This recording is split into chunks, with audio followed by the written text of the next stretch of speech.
how to travel between worlds, how many layers the sky has, why you shouldn't work outside after sunset, the dangers of moonlight, and who created the Earth. Hi, I'm Nik Lysytskiy. Welcome to the magical world of Ukrainian mythology, a show about extraordinary characters and captivating phenomena. In this episode, you'll discover how ancient Ukrainians imagined the universe.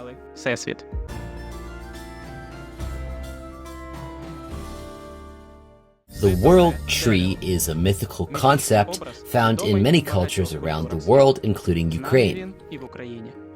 It represents a unified model of the universe that integrates time and space, past and future, life and death, into a single, all-encompassing entity. Today, we envision the universe as an endless expanse filled with galaxies, stars, and planets. Traveling from one planet to another, like from Earth to Mars, would require building a powerful spacecraft and embarking on a journey that takes many years. However, ancient beliefs held that one could travel between worlds using the world tree. Do you know why trees or shrubs were traditionally planted on graves in Ukraine? This custom is connected to the belief in the world tree, which links the living with the dead. Actual trees symbolically represent the mythical tree of life and act as guides for the deceased on their journey to the afterlife. The world tree serves as a kind of road or ladder connecting the world of humans to the realm of gods, or conversely to the afterlife, the world of the dead. The world of humans and animals, known as Yav, is situated in the central part of the tree. At the top, in the treetops, is Prav, the world of gods and celestial bodies, while below the ground lies Nav, the world of the dead. The concept of the world tree as a pathway between worlds is preserved in fairy tales about the tree that grows to the sky. The world tree symbolizes not only the connection between spaces, but also between times. The parts of the day, morning, afternoon, evening, and night, and the seasons, spring, summer, autumn, and winter, are also elements of the world tree. One riddle describes the world tree as a sort of calendar, an ancient oak with 12 branches, each branch bearing 4 nests, each nest containing 7 eggs, each with its own name. How did the world tree come into existence? According to one Carpathian legend, in the beginning, when there was neither sky nor earth, only a blue sea, 2 doves sat on an oak in the middle of the sea, discussing how to create the world. Medieval apocryphal texts on the creation of the world describe the earth as being supported by water, water by stone, stone by 4 whales, the whales by a river of fire, the river by a cosmic fire, and the fire by an iron oak that existed before all else. As these legends suggest, the world tree existed long before the creation of our world, reinforcing its cosmic essence. In mythology, the world tree is most often identified as an oak. Perhaps this is why, before the adoption of Christianity in Rus, the oak was considered sacred and associated with the cult of the thunder god Perun. By the way, you can learn more about Perun, the supreme god of Rus, by watching one of the episodes from the first season of our show. The image of the world tree is reflected in many rituals still observed today. Ritual trees were symbolically used during weddings, house construction, the Kupala festival, and Christmas. In this way, participants symbolically altered their surroundings and magically found themselves at the center of the cosmos. The Christmas tree is a symbol of the mythical world tree. The evergreen beauty represents eternal life, while the decorations symbolize the gifts of the universe that people are meant to receive on New Year. The world tree is one of the most popular elements in Ukrainian ornamentation. You can find it in the decoration of antique Ukrainian furniture, chests, dishes, clothing, on puysanki, Ukrainian Easter eggs, cutouts, carpets, and of course embroidered towels. Many embroidery patterns feature a so-called vazon, a Ukrainian symbol of life and the image of the world tree. The sky. How did Ukrainians imagine the sky? Today, every school child learns about the atmosphere and the ozone layer, but thousands of years ago, people had their own ways of describing the space they saw above them every day. Back then, the sky was seen as a distant and untouchable realm where the gods lived. Remarkably, long before it was known that the atmosphere is divided into the troposphere, stratosphere, mesosphere, thermosphere, and exosphere, Ukrainian legends describe the sky as having several layers, ranging from 3 to 8 according to different sources. One legend states, "What we see above us is not the sky, but a shell." The true sky, it claims, is not blue, but red and very bright. Without these layers separating the sky from the earth, the true sky would burn the earth to cinders. This hints at a parallel with the ozone layer, which shields our planet from harmful UV rays. However, scientists only identified the ozone layer in the early 20th century.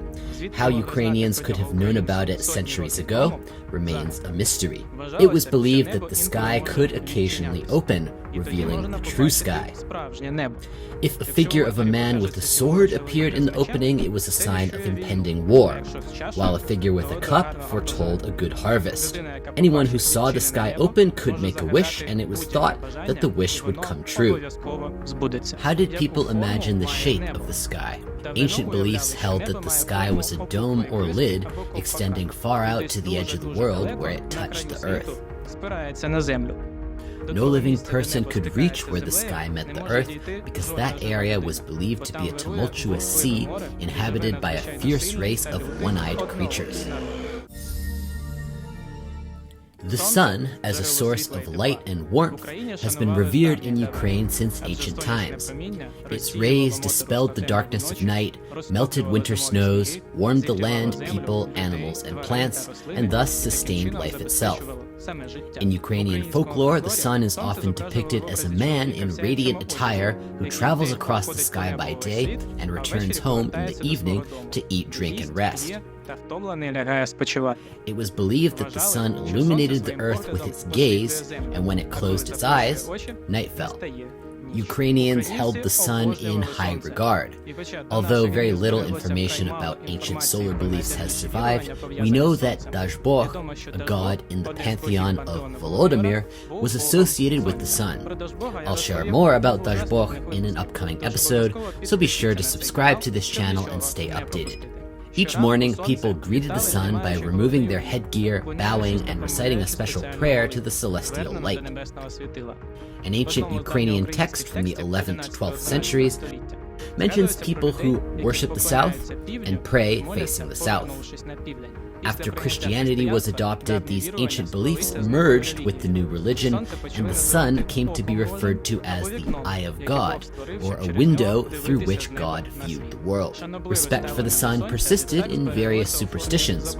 Children were taught from a young age, do not frown at the righteous sun, do not throw clods at it, or God will not grant you bread.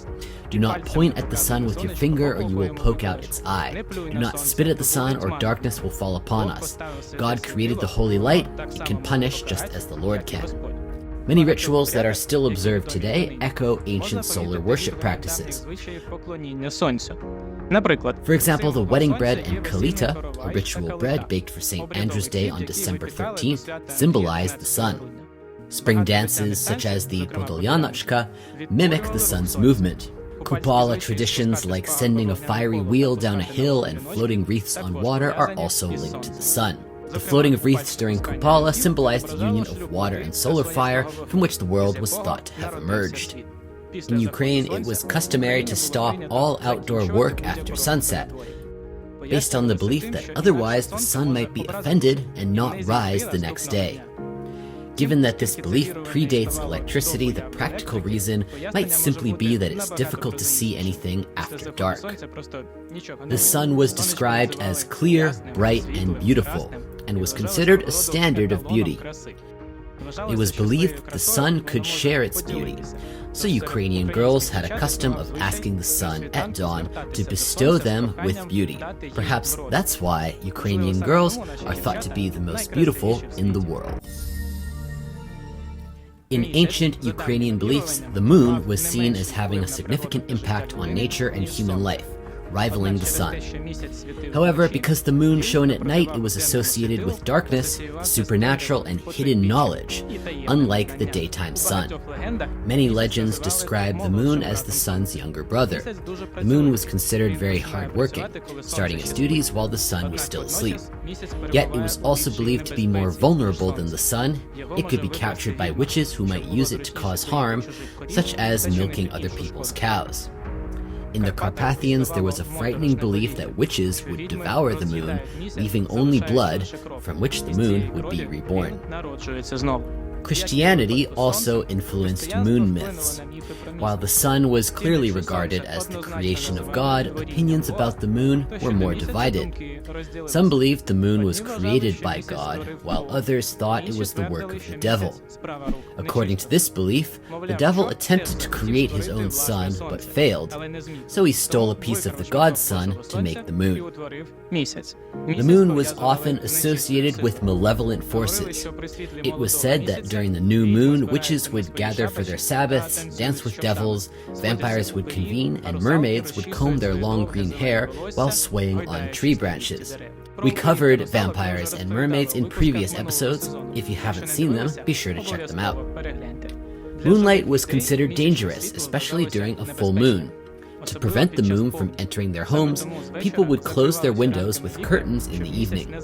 It was believed that if moonlight fell on a sleeping person, they might become a sleepwalker, wandering around the house or even outside. For the same reason, water had to be kept away from moonlight, as drinking it might also lead to becoming a sleepwalker.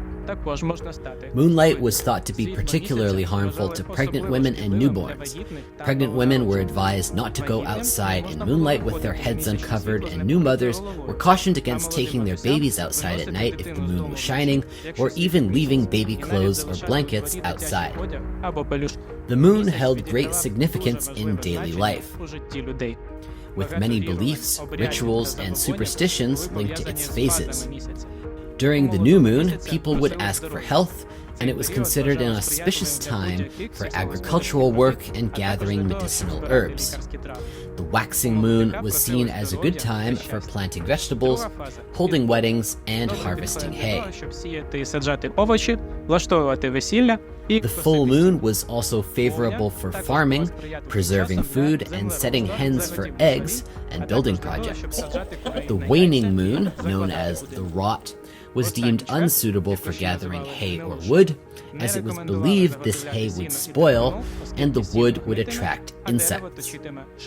In Ukraine, moon phases were not only linked to agricultural advice, but also to unusual beliefs. In Chernihiv, it was thought that piglets born during the new moon belonged to witches and should be slaughtered immediately. However, if the owner wanted to keep the piglets, they had to bite the lips of their tails themselves. In Transcarpathia, there was a belief that men born during the invisible moon, a rare lunar phase, had an irresistible urge to dress in women's clothing. In Ukrainian mythology, the Earth holds a central role in the universe, positioned between the heavens and the underworld, and is the realm of humanity. Ancient beliefs held that the Earth sustains all life, people, animals, and plants, and after death reclaims them into its embrace. This led to the Earth being revered as the primordial mother, nourisher, and sacred entity. Legends about the Earth's creation that have been passed down to us were clearly shaped by Christian influences. One such legend describes how, when God created the Earth, he first cooked it like it was borscht.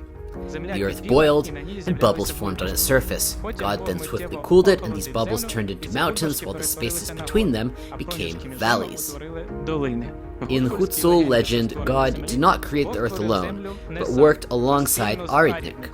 Aridnik extracted clay from the seabed, which then formed the land. After that, the earth began to grow into its familiar shape. According to this legend, mountains emerged directly from Aridnik's mouth. For more about this intriguing figure, check out our video on Aridnik on our channel. It was believed that the Earth was a flat surface surrounded by water and covered by a celestial dome.